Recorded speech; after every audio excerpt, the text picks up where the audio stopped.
Halo teman-teman, selamat siang.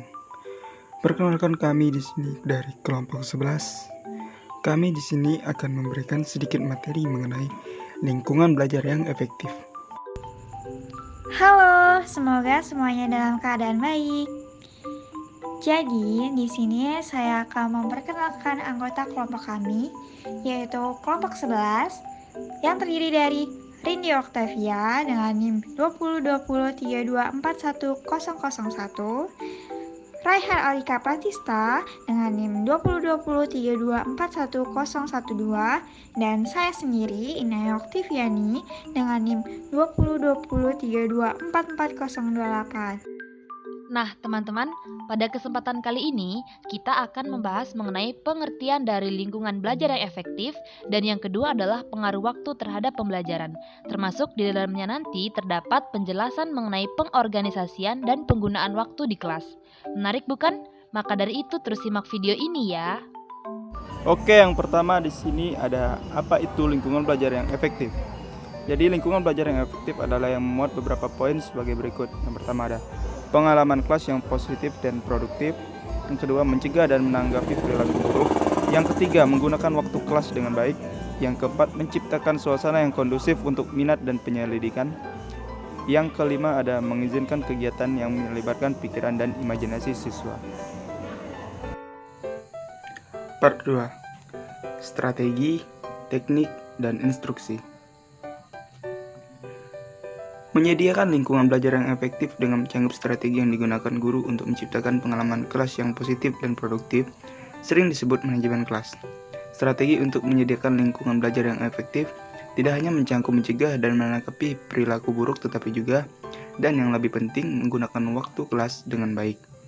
Menciptakan suasana yang kondusif untuk minat dan penyelidikan, dan mengizinkan kegiatan yang melibatkan siswa.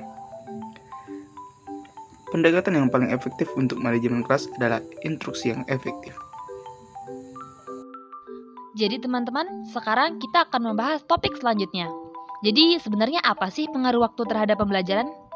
Jelas saja, jika tidak ada waktu yang dihabiskan untuk mengajar suatu mata pelajaran, maka siswa tidak akan mempelajarinya.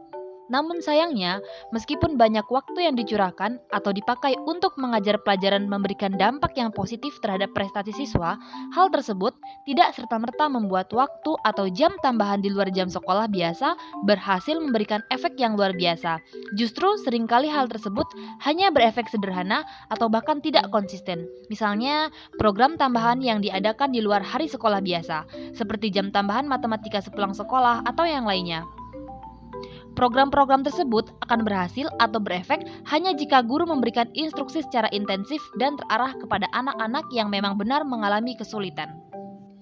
Jadi sebenarnya yang lebih penting atau memberikan kontribusi justru dilihat dari bagaimana waktu tersebut digunakan dalam pembelajaran di kelas, seperti waktu saat anak-anak mengerjakan tugas dan jumlah menit yang dihabiskan untuk belajar. Dengan kata lain, aspek terpenting dari waktu adalah aspek yang berada langsung di bawah kendali seorang guru, yaitu pengorganisasian dan penggunaan waktu di kelas. Nah, hal tersebut akan kita bahas lebih dalam di slide selanjutnya. Terus simak video ini ya. Menggunakan alokasi waktu untuk instruksi. Waktu adalah sumber daya yang terbatas di sekolah. Waktu untuk kegiatan pendidikan dapat diperluas melalui tugas pekerjaan rumah, dan untuk beberapa siswa bisa juga berpartisipasi dalam kegiatan setelah sekolah atau disebut juga ekstrakurikuler. Tetapi total waktu yang tersedia untuk pengajaran pada dasarnya harus ditetapkan. Nah, waktu pembelajaran yang tersedia disebut juga waktu yang dialokasikan, waktu di mana siswa memiliki kesempatan untuk belajar. Misalnya, dalam perkuliahan, mahasiswa dapat belajar dengan memperhatikan saat dosen menjelaskan. Dan bisa juga ketika siswa memiliki tugas tertulis atau tugas lain, mereka dapat belajar dengan mengerjakannya, seperti itu. Cara-cara memaksimalkan waktu. Yang pertama, mencegah hilangnya waktu. Karena seringnya kehilangan periode pembelajaran itu dapat mengganggu aliran pengajaran dan pada akhirnya dapat menghilangkan waktu yang cukup bagi siswa untuk menguasai kurikulum. Maka, memanfaatkan semua waktu kelas dengan baik. Yang kedua, mencegah awal pembelajaran yang terlambat dan akhir pembelajaran yang cepat. Memulai pelajaran tepat waktu dan tepat adalah hal terpenting dalam pengajaran. Yang ketiga, mencegah gangguan, yaitu dengan cara tundalah apapun yang dapat Anda tunda sampai pelajaran berakhir. Misalnya, jika Anda sudah memulai pelajaran dan ada seorang siswa terlambat masuk, lanjutkanlah pelajarannya dan atasi keterlambatannya itu nanti. Yang keempat, dengan pemeliharaan prosedur secara rutin. Karena kita bisa menghabiskan terlalu banyak waktu untuk rutinitas di kelas, siswa harus tahu kapan mereka boleh pergi kamar mandi atau mengasah pensil, dan mereka tidak boleh melakukan hal-hal ini di lain waktu. Yang kelima, mencegah kecepatan instruksi. Penelitian menemukan bahwa siswa belajar lebih banyak dari guru yang mencakup banyak konsep di setiap pelajarannya. Kecepatan yang tepat juga berkontribusi pada minat dan waktu tugas siswa. Yang keenam, meminimalkan waktu yang dihabiskan dengan disiplin. Sekarang, kita akan membahas mengenai penggunaan atau menggunakan waktu terlibat secara efektif. Pada hakikatnya, waktu terlibat merupakan waktu yang benar-benar digunakan peserta didik untuk mengerjakan pekerjaan yang ditugaskan. Jadi, dengan mudahnya, waktu terlibat itu merupakan waktu yang digunakan siswa untuk melibatkan dirinya dalam pekerjaan atau tugas yang diberikan guru. Nah, waktu terlibat ini berbeda dengan waktu yang dialokasikan, karena setiap siswa atau peserta didik dalam mengerjakan pekerjaan atau tugasnya ini memiliki perhatian dan kemauan untuk bekerja yang berbeda-beda, tergantung individunya masing-masing seperti apa. Banyak studi atau penelitian yang mengungkapkan bahwa program pelatihan guru berdasarkan beberapa prinsip dinilai dapat meningkatkan keterlibatan siswa dalam pembelajaran.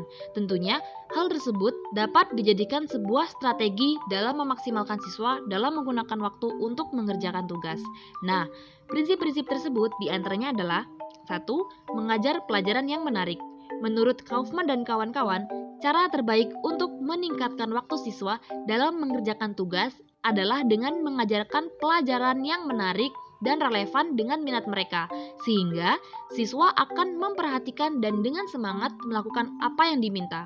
Prinsip ini mengharuskan guru untuk menekankan pengajaran yang aktif dan serba cepat dengan berbagai mode presentasi dan memberikan kesempatan siswa untuk berpartisipasi serta mengurangi pemberian tugas atau pekerjaan mandiri, terutama pekerjaan tanpa pengawasan.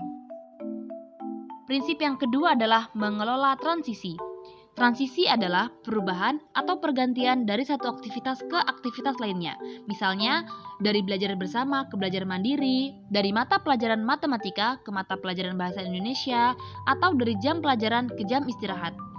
Transisi adalah bagian dari manajemen kelas, di mana tatanan kelas kemungkinan besar akan berantakan saat terjadi transisi.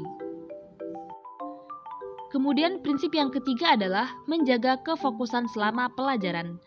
Mempertahankan atau menjaga kefokusan kelas berarti menggunakan strategi organisasi kelas dan teknik bertanya untuk memastikan bahwa semua siswa di kelas tetap terlibat dalam pelajaran, bahkan ketika hanya satu siswa yang dipanggil oleh guru. Contoh taktik untuk meningkatkan keterlibatan semua siswa termasuk menggunakan tanggapan melalui suara, meminta semua siswa menahan pekerjaan mereka sehingga guru dapat melihatnya, beredar di antara siswa untuk melihat apa yang mereka lakukan, dan menarik anak-anak lain ke dalam pertunjukan atau penampilan seorang anak. Yang keempat adalah menjaga kefokusan selama pengerjaan tugas. Saat siswa mengerjakan tugas, guru berperan penting dalam memantau aktivitas dan secara informal memeriksa pekerjaan masing-masing siswa. Artinya, guru harus bergabung di antara siswa untuk melihat bagaimana kinerja mereka. Ini memungkinkan guru untuk mengidentifikasi masalah apapun yang dialami siswa sebelum mereka membuang-buang waktu dengan mempraktikkan kesalahan atau menyerah karena frustasi. Jika siswa terlibat dalam kerja kelompok kooperatif, siswa dapat memeriksa pekerjaan satu sama lain. Tetapi, guru masih perlu sering memeriksa setiap kelompok untuk melihat bahwa mereka berada di jalur yang benar. Prinsip yang kelima atau yang terakhir adalah tumpang tindih. Kemampuan seorang guru untuk untuk memperhatikan gangguan atau masalah perilaku saat melanjutkan pelajaran atau aktivitas instruksional lainnya dikenal sebagai tumpang tindih. Misalnya, saat mengajarkan pelajaran tentang pemahaman bacaan, seorang guru melihat seorang siswa membaca buku yang tidak berhubungan ke pelajaran. Nah, tanpa mengganggu pelajarannya, guru berjalan ke arah siswa, mengambil bukunya, menutupnya, dan meletakkannya di mejanya, sambil terus berbicara di depan kelas. Ini menangani perilaku buruk siswa tanpa memperlambat momentum pelajaran, dan seluruh kelas hampir tidak memperhatikan bahwa peristiwa tersebut terjadi. Nah, di bagian terakhir ada berlebihan waktu pada tugas. Kelas yang jarang mengerjakan tugas tentu bukan kelas yang dikelola dengan baik. Namun, mungkin untuk melangkah terlalu jauh ke arah lain, menekankan waktu pada tugas dengan mengesampingkan semua pertimbangan lainnya. Terlalu menekankan waktu pada tugas dapat merusak pembelajaran dengan beberapa cara. Misalnya, tugas kompleks yang melibatkan kreativitas dan ketidakpastian cenderung menghasilkan tingkat waktu yang lebih rendah pada tugas daripada tugas sederhana yang dipotong untuk dikeringkan. Sekian dan terima kasih. Itulah yang dapat kelompok kami sampaikan. Jika ada pertanyaan, boleh disampaikan melalui kolom komentar. Tetap jaga kesehatan ya teman-teman, dan patuhi protokol kesehatan dimanapun kalian berada.